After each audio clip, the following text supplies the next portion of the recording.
Hello, lovers! Bem-vindos ao Filosofia, o lugar onde a filosofia se torna clara, simples, mas completa.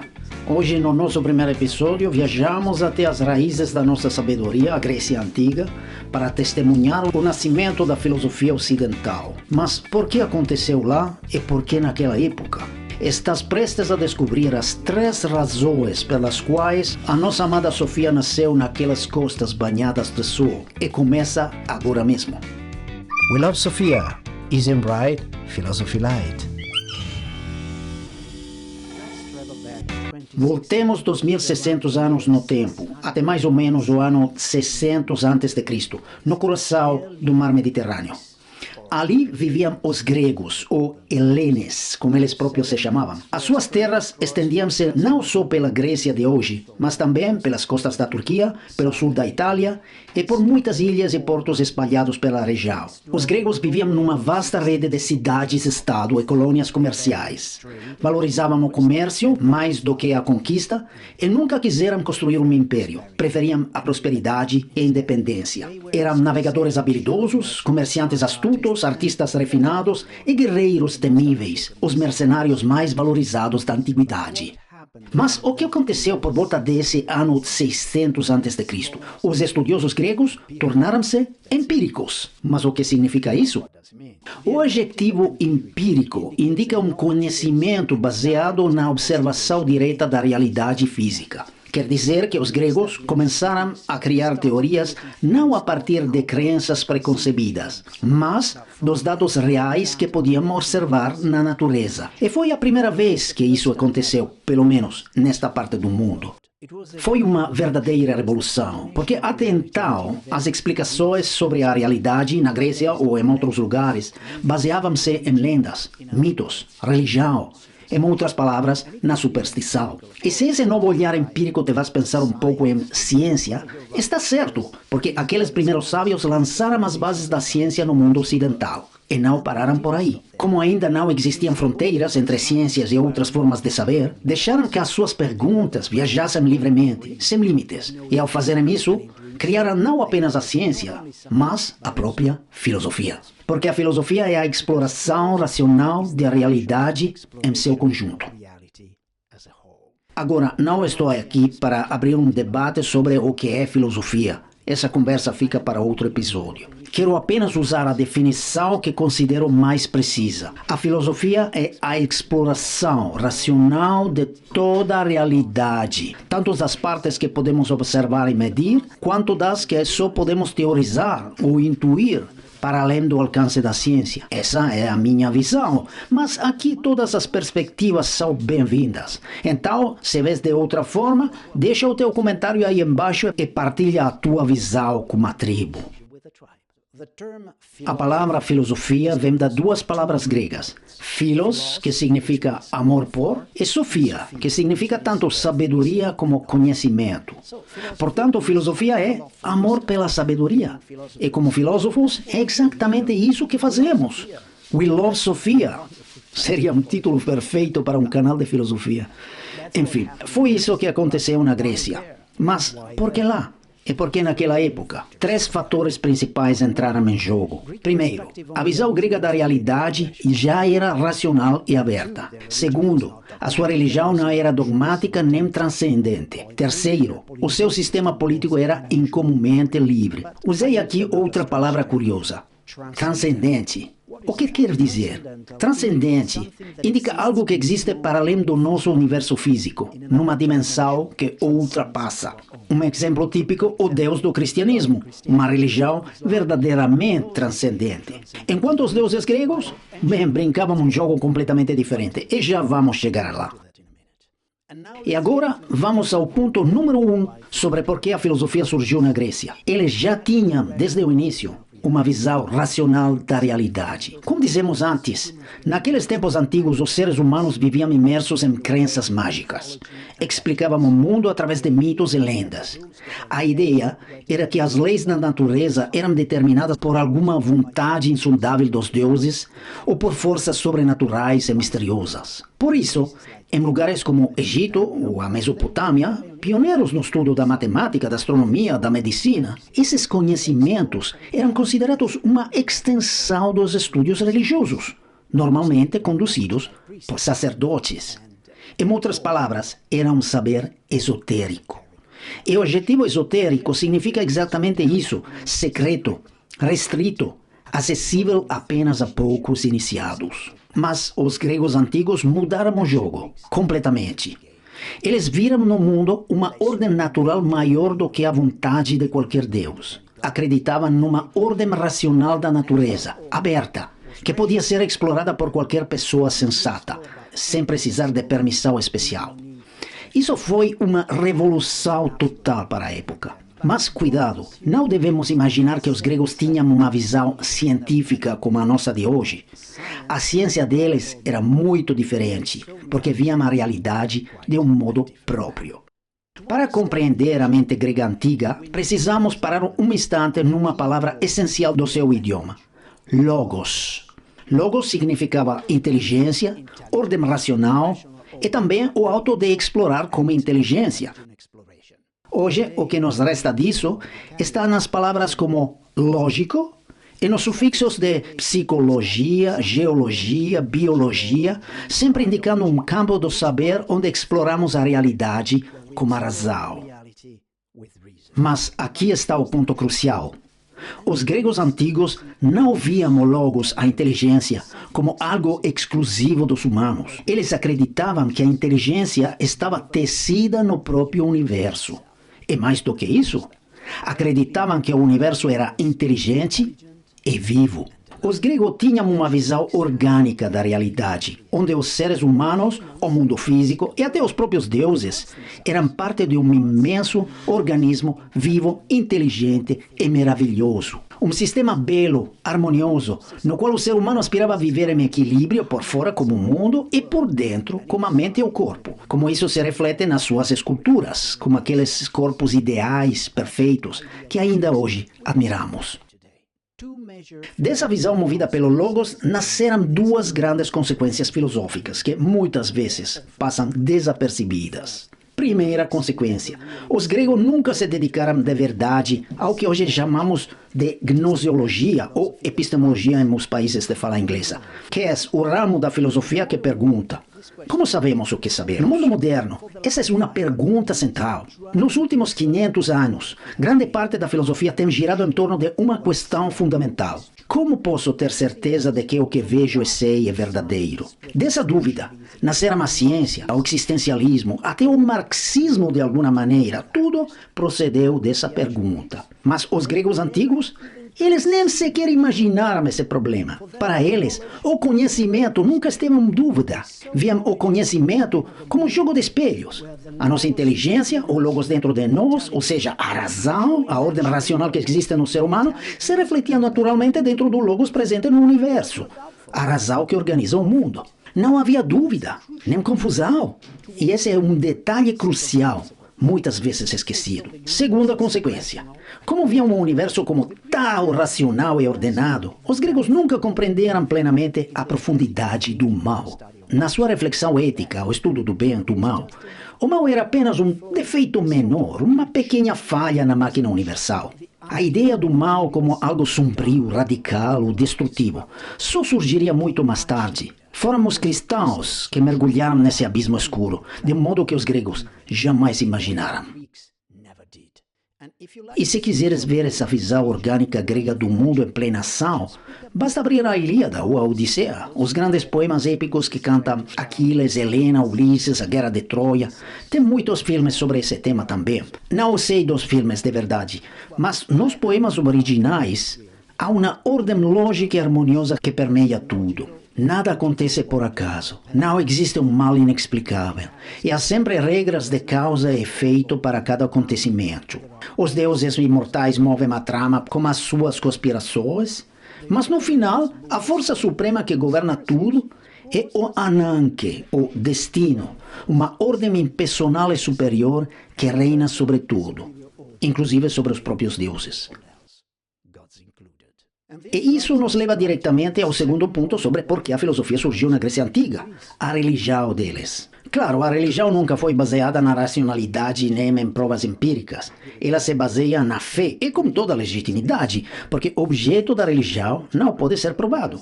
Muitos tentaram provar a existência de Deus, sim, e todos falharam. A religião grega não era diferente. Também se baseava na fé, mas seus cultos tinham certas características especiais que abriram caminho para o nascimento de uma forma mais racional de sabedoria. Antes de tudo, os deuses gregos eram muito parecidos com os humanos. É verdade que eram imortais e tinham superpoderes. Os super-heróis modernos são só uma nova versão daquela mitologia.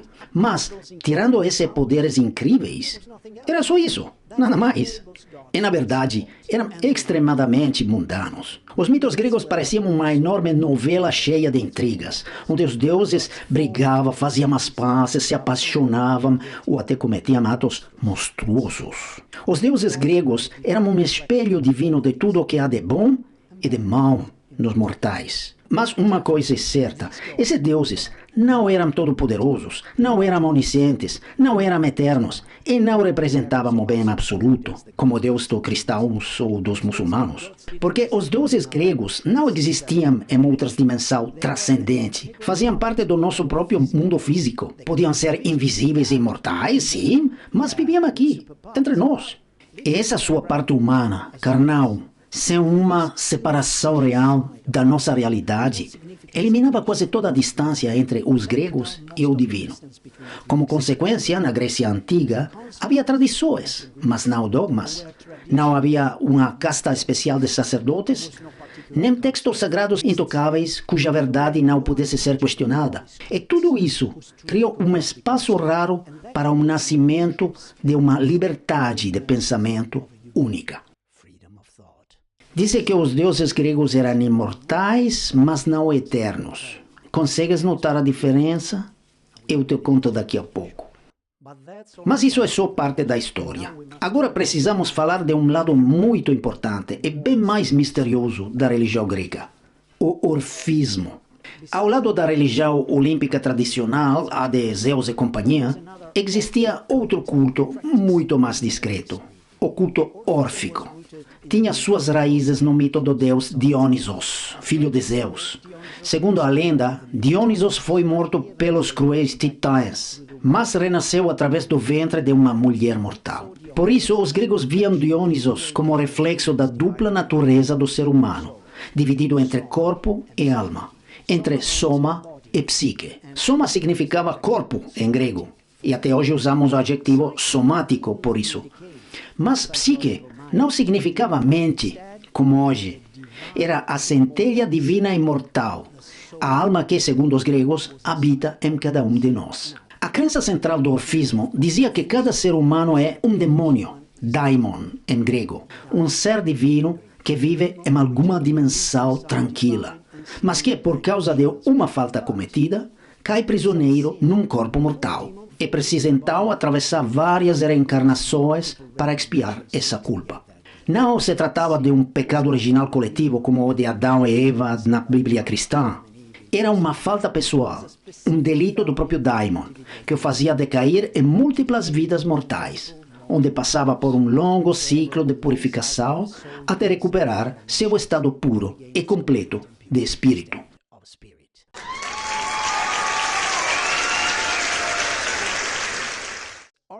Os seguidores órficos buscavam purificar o seu demônio interior através de vários rituais. Alguns escolhiam um caminho ascético, uma vida simples, quase monástica, com uma dieta vegana e disciplina pessoal. Outros faziam o contrário, participavam de rituais que pareciam festas transes da antiguidade, onde vinho, música, dança e substâncias alucinógenas os levavam a estados de transes, em que a alma podia, por um instante, libertar-se das correntes do corpo e vislumbrar sua origem divina. Então, se você é vegano, saiba que talvez esteja num caminho que vai mais além do que imagina. E se você gosta de viver trans, aquela energia da imersão total, também vale, hein?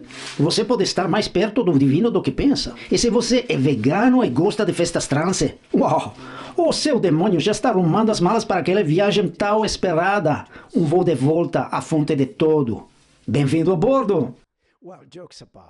Brincadeiras à parte, não te deixes enganar pela palavra demônio. O daimon órfico não tem nada a ver com os diabos malignos da tradição abraâmica, como o terrível Satanás do cristianismo. O orfismo não falava de possessões ou forças do mal. O daimon representava o núcleo mais autêntico, luminoso e benevolente do nosso verdadeiro ser. Mas por que falar de tudo isso? Este é um canal de filosofia, não de religião. Claro que sim. Mas se ignoramos o orfismo, perdemos as raízes da própria filosofia grega. Sem ele, não haveria Pitágoras, nem Platão. E toda a história do pensamento ocidental teria seguido por outro caminho. A religião grega oficial, da Zeus e Company, falava sim de uma vida após a morte, mas de uma forma terrível. Como lemos na Odisseia, depois da morte, a alma humana se tornava uma sombra pálida e sem voz, vagando sem destino pelas planícies desoladas do Hades, o reino dos mortos. Sem memória, sem emoção, sem castigo ou recompensa, apenas uma supervivência enevoada, para sempre. Honestamente, até o ateísmo oferece um fim mais amável. Blackout total, fim do jogo, fim do dor, e pelo menos sem o tédio eterno de vagar sem rumo como um fantasma sem mente. Mas o orfismo contava outra história. Uma história de esperança, de justiça, de transcendência. Outra vez esse conceito. Dizia que dentro de cada um de nós vive uma centelha divina. Um daimon exilado num corpo e preso a um ciclo de renascimentos. A vida não é aleatória. É um caminho de purificação. Essa visão espiritual, moral, cósmica, influenciou quase todos os filósofos gregos. É muito provável que a maioria delas conhecesse ou até tivesse sido iniciada nos rituais órficos. Por isso, não se pode saltar esse tema. Para entender o nascimento da filosofia é preciso sentir a corrente religiosa que fluía sob sua superfície. Porque o orfismo não é só um som de fundo, é parte das próprias fundações de Sofia. Estamos encerrando o segundo ponto do nosso episódio e deixa eu responder ao pequeno questionário anterior sobre os deuses gregos que eram imortais, mas não eternos. Como vimos com Dionisos, os deuses gregos nasciam, tinham um começo em um lugar e um tempo definidos. Eles não morriam, eram imortais, sim, mas tinham um ponto de partida como todos nós. Por isso não eram eternos, porque eterno é o que não tem princípio nem fim. Na visão grega, a única coisa sem origem, a única realmente eterna, era o universo. Para eles, o universo sempre existiu, porque os gregos jamais conceberam o conceito de criação. Desse universo primordial e eterno, imaginavam que tudo, estrelas, planetas, humanos e até os deuses, tudo surgiram pela recombinação dos elementos primordiais. Uma visão radicalmente diferente da dos cristãos que viriam depois. E agora, chegamos ao terceiro e último motivo pelo qual a filosofia nasceu na Grécia. Aquele povo vivia numa situação política única. Como já dizemos, os gregos não estavam interessados em construir um império. Preferiam expandir-se através do comércio, do conhecimento, da arte e da riqueza. Tinham uma identidade forte, mas acompanhada de uma vontade feroz de permanecer independentes, uns dos outros e, sobretudo, das potências estrangeiras. Os persas descobriram isso de maneira mais dolorosa possível. Essas condições levaram ao surgimento de uma vasta constelação de cidades-estado, profundamente conectadas, mas ainda assim autônomas e prósperas. Em muitas delas, os gregos criaram as primeiras formas de democracia. A palavra democracia vem das palavras gregas demos e kratos. O povo governa, ou, se você prefere, o governo do povo. Havia tiranos aqui e ali, claro, mas muitos gregos eram cidadãos livres de repúblicas livres, com direitos civis definidos e sem submissão aos caprichos de um déspota. Olê! Mas, mais uma vez, não te deixes enganar. Apenas uma parte reduzida da sociedade grega era realmente livre. Havia muitos escravos e mesmo entre os cidadãos livres, as mulheres, mesmo que ricas, eram excluídas da maioria dos direitos políticos e quase totalmente afastadas da educação superior. Por mais progressivas que fossem para o seu tempo, As democracias gregas ainda não tinham o conceito amplo de direitos humanos que hoje tentamos promover. Ou melhor, que alguns de nós ainda tentam promover, sem resultados definitivos até agora. Os gregos abriram o caminho, mas a história humana, em todas as culturas, etnias, épocas, latitudes, continuou marcada pela escravidão, pela exploração, discriminação e pela injustiça. A Grécia Antiga acendeu apenas uma pequena luz tênue num oceano de escuridão. Então, para ser mais precisos, na Grécia, um certo número de homens adultos gozava de um nível de liberdade muito acima das outras civilizações da época. E a maioria deles eram cidadãos de repúblicas razoavelmente livres.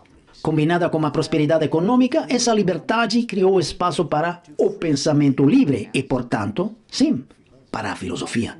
Mas se Atenas e muitas outras cidades eram democráticas, como era a gloriosa Esparta?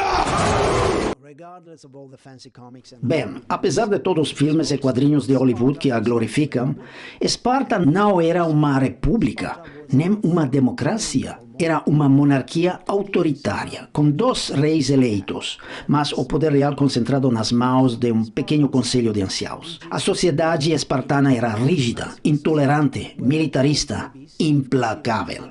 Os recém-nascidos que mostravam alguma anomalia ou debilidade eram arrancados das mães e deixados ao relento, à mercê dos predadores. E para fechar com chave de ouro, Esparta tinha até uma milícia secreta de assassinos, a Cripteia, que controlava os escravos rebeldes que, ao menor sinal de revolta, simplesmente desapareciam, como se engolidos por uma força invisível e implacável. Não era um bom lugar para ser viver Esparta, nem mesmo para os próprios espartanos que levavam uma vida espartana. O adjetivo sobreviveu até hoje por um motivo. E se gostas desse estilo de vida duro e inflexível, toma nota de uma coisa muito importante. Nenhuma filosofia, nenhuma grande cultura, nenhuma boa arte jamais saiu de Esparta. Te devo uma aclaração pessoal. Eu vejo a liberdade como o maior motor do progresso humano. Queres progresso? Set them free, como diz aquela famosa canção. Mas é apenas a minha opinião. E como predico o erro radical, sei que não tenho razão. E você também não. Então, juntemos as nossas falhas e partilhamos as nossas visões diferentes. Deixa o teu comentário aqui embaixo. Hora de recapitular e fechar tudo na memória. A filosofia nasceu entre os gregos antigos por 3 razões principais. Primeira, víamos o mundo como uma realidade ordenada e inteligente que qualquer ser racional podia explorar livremente sem iniciações nem permissões especiais. Segunda, tínhamos uma religião sem livros sagrados, sem castas sacerdotais e sem dogmas intocáveis. Vivíamos uma liberdade de pensamento rara. Terceira razão, essa liberdade interior refletia um grau incomum de liberdade social. Muitas das suas cidades-estado criaram as primeiras formas de democracia da história. Se você gostou deste conteúdo, deixa o seu like, ajuda o canal a crescer. Se inscreva no canal e ative o sininho. Siga-nos no Instagram e no nosso site willovesofia.com e nas plataformas de podcast onde encontrarás este mesmo conteúdo em formato áudio. Todos os links estão aqui embaixo, à tua espera. E no próximo episódio, a gente vai conhecer os primeiros crushes de Sofias, 3 caras da cidade de Mileto. Tales, Anaximandro e Anaxímenes. Sei, são nomes complicadíssimos, mas calma, isso a gente deixa para outro dia. Por agora, você siga amando. Tchau.